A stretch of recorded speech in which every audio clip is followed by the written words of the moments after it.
কোটা সংস্কারের দাবিতে ঢাকার গুরুত্বপূর্ণ পয়েন্টগুলোতে শিক্ষার্থীরা অবস্থান নেয় রীতিমতো অবরুদ্ধ হয়ে পড়েছে গোটা নগরী।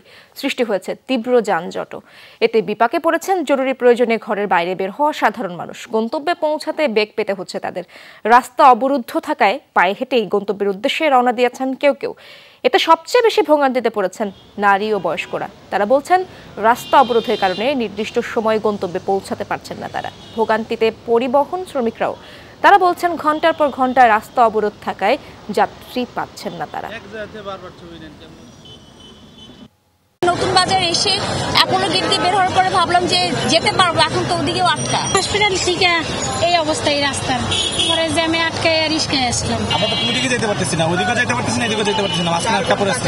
যাওয়ার কথা ছিল এয়ারপোর্টের দিকে, কিন্তু আমরা তো ওই যে আপনার যে যমুনা ফিউচার পার্ক আছে ওইখানে আমাদের 3 ঘন্টা শেষ, আমরা যেতেই পারি না।